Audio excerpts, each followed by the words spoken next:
Welcome to this video on solving radical equations. Let's begin. When solving algebraic equations, we know how to undo addition, multiplication, subtraction, and division. But what about more complex operations? For example, how do we undo a square root? Well, we undo a square root by squaring it. However, if we square one side, then we have to also square the other. So let's see what happens when we do this. The square root of x plus 5 quantity squared is just x plus 5. Then we have 13 quantity squared, which is 169.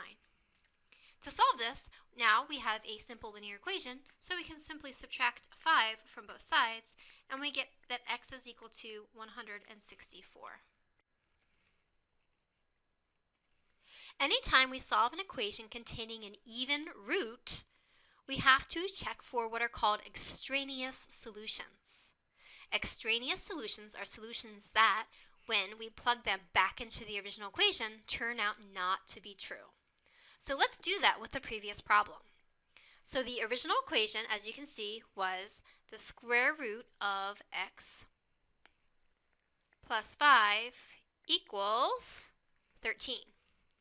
And the answer that we got was x is equal to 164. So, as you can imagine, in order to check this, I'm going to put the number 164, let's use a different color there.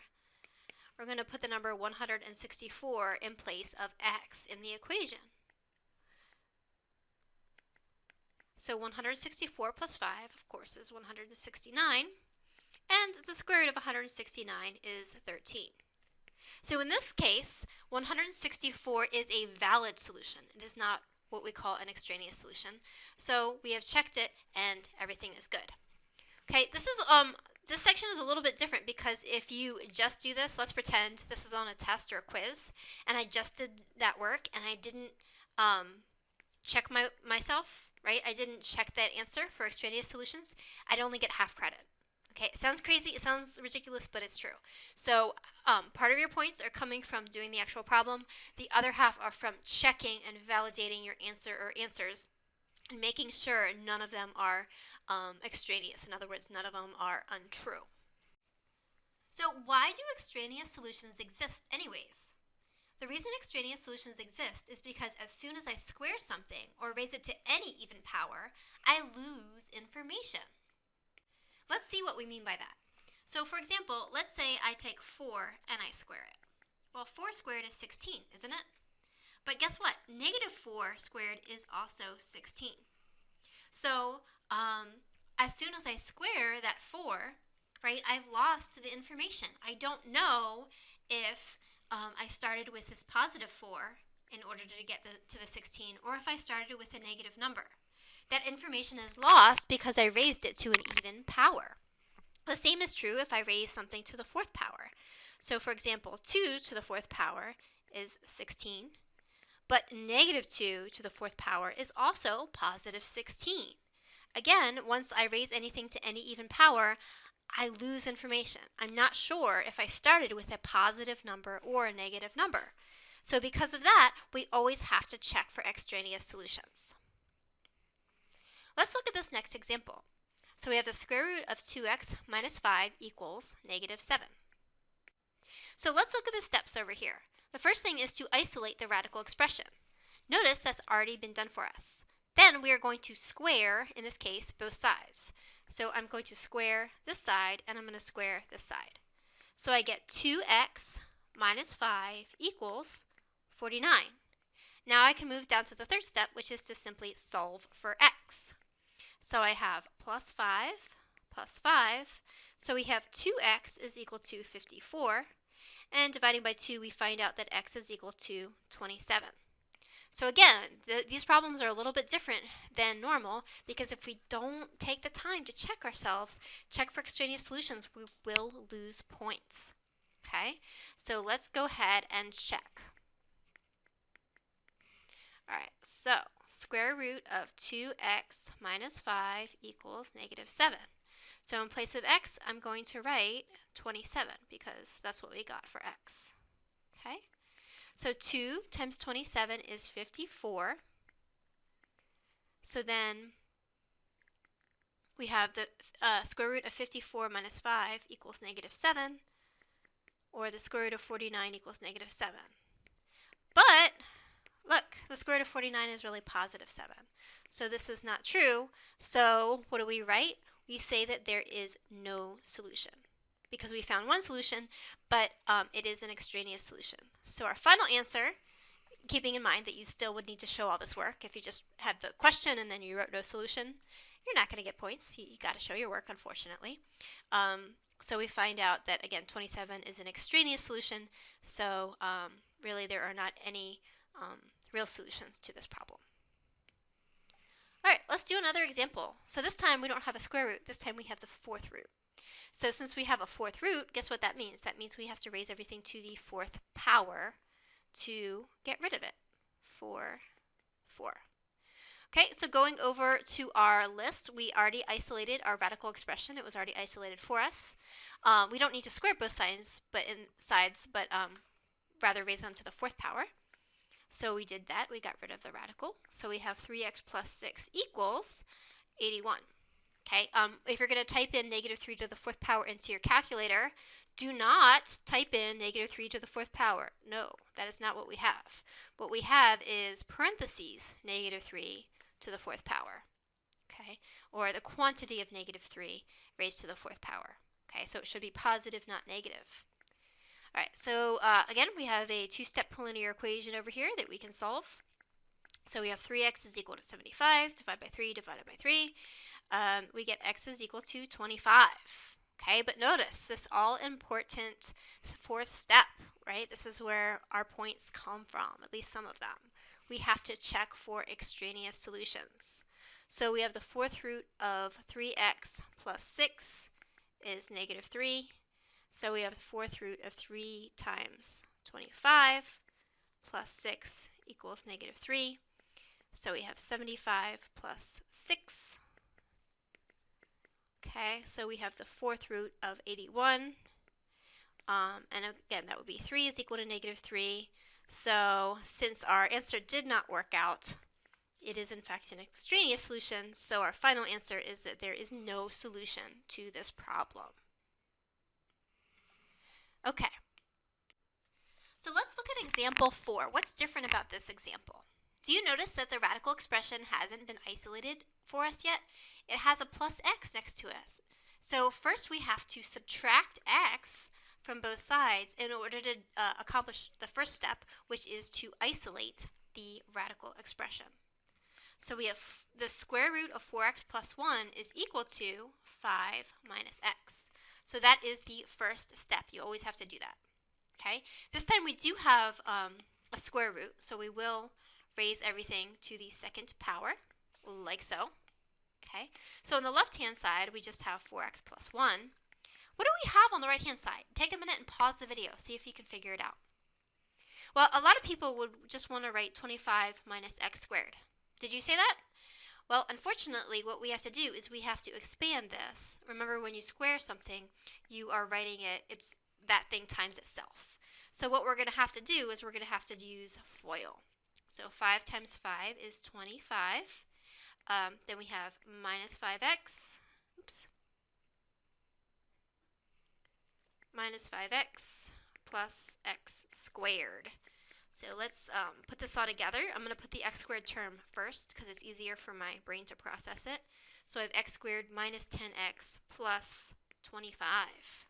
So we have a quadratic equation. If you remember from previous chapters, what we really need to do is we need to get 0 on one side. So to me, the easiest way to do that, as far as I can tell, is that we want to subtract 4x from both sides. And also, while we're here, let's go ahead and subtract 1 from both sides. So that gives us 0 on the left side, and we get x squared minus 14x plus 24. So as you can see, I ran out of room, so I'm going to move on to a new page. Okay, so how do we solve this? Do you remember from our previous chapter? Well, one way to do it is the AC method. So notice that A is 1, B is negative 14, and C is positive 24. So we need to find two numbers that multiply up to positive 24 and add up to negative 14. So you might do trial and error, but the answer is actually negative 2 times negative 12. Negative 2 times negative 12 gives us positive 24, and added together, it gives us negative 14. So let's write the factored form of this polynomial right here. So we have x minus 2 times the quantity x minus 12. So remember, what we do now is we set both of these equal to 0. So you have x minus 2 equals 0, and then you have x minus 12 equals 0. We can solve both of these, and so we get either x equals 2 or x equals 12. Now, we've done a lot of work so far, and you might be thinking, hoping, and praying that we would be done. But guess what? We still have to check both of these solutions, and we have to check them against the original problem. And once again, I'm running out of room, so I'm going to go to the next page. So I have copied the original problem again, which is x plus the square root of 4x plus 1 equals 5. And then I've substituted in the two possible solutions. So let's look at x equals 2. So here we have 2 plus the square root of 4 times 2 plus 1. Well, 4 times 2 is 8. 8 plus 1 is 9. So we have 2 plus the square root of 9 is equal to 5. Or 2 plus 3 equals 5. So we get 5 equals 5, so it looks like this is a valid solution. All right, let's look at the other guy. So we have 4 times 12 is 48. So we have the square root of 48 plus 1. So then we have 12 plus the square root of 49. So we have 12 plus 7 is equal to 5, or 19 is equal to 5. I think we can all agree that that is not a valid solution, so therefore this is an extraneous solution. Okay, so for our final answer, right, that's what everybody wants to know, our final answer is x equals 2. So when you write your answer, do you need to scribble this out and pretend like it never happened? Absolutely not, right? I want to see, this part. I want to see that you got two solutions algebraically from your quadratic. I want to see that you tried both solutions, but, when you write your final answer and circle that, make sure you only circle x equals 2, not x equals 12. All right, let's look at another example. So in this example, we have the cubed root of x minus 1 equals negative 4. So we've already have the radical expression isolated for us. Now notice it says square both sides, but we don't have a square root, right? What do we have? We have a third root. So we actually are going to have to cube both sides. So let's go ahead and do that. We'll raise this side to the third power, and we'll raise this side to the third power. Let's see what happens. So we get x minus 1 equals, well, what is negative 4 quantity to the third power? It's negative 64. If you don't believe me, you can put it in your calculator or try multiplying negative 4 times negative 4 times negative 4. You should get negative 64. So now we have a one-step linear equation that we can solve, and we get x is equal to negative 63. Okay? But again, don't forget this all-important last step. We have to verify. We have to validate this answer. Okay? So if we have the third root of negative 63 minus 1 equals negative 4, okay, and in fact we do. We have the cubed root of negative 64 is negative 4, so we're fine. And actually, I believe if you have an odd root, I don't think you have to check it. I think you only have to check it for even roots. So I guess, really, me checking this was a little bit extra. Okay, example 6. Okay, we're back to an even root, a square root. So notice the first thing says to isolate the radical expression. Well, we haven't really done that, right? Because we have one radical minus another radical equals 0. So how can we make this better? Well, what we can do is we can add the square root of x to both sides. Let's see what that looks like.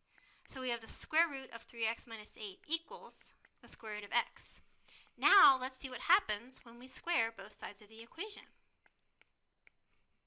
So this is going to give us 3x minus 8 is equal to x. Okay, now let's go ahead and solve. So let's see, if we do minus 3x,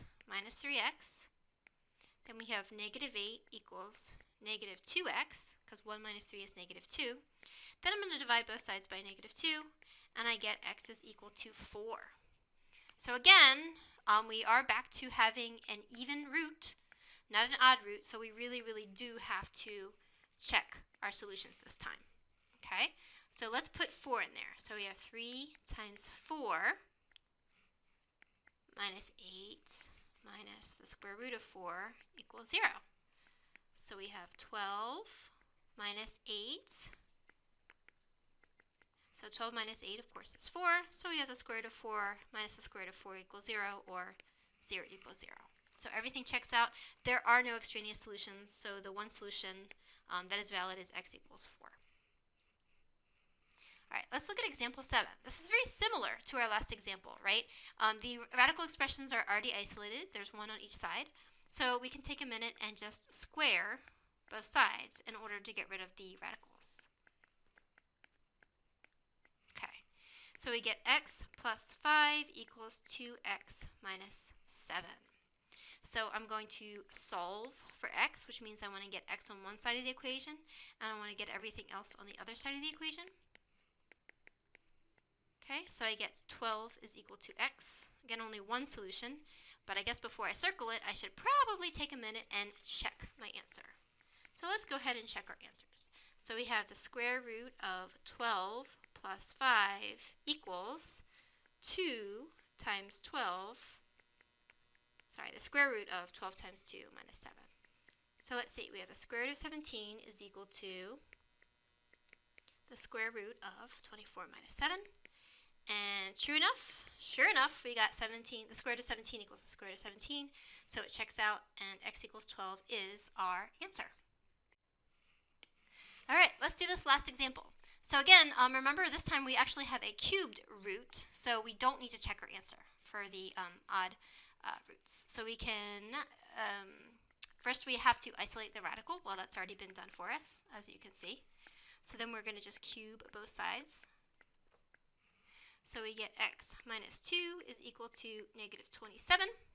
Okay, then we add 2 to both sides, and we get x is equal to negative 25. Okay, and again, you certainly don't have to check this because it is it's an odd radical or odd root. But you know, it's always nice to check your work, and then you can walk away knowing that you did it correctly. So I'll just take a minute and check it. So we have the cubed root of negative 27. I don't know where that 3 came from, is equal to negative 3, and sure enough, negative 3 is equal to negative 3.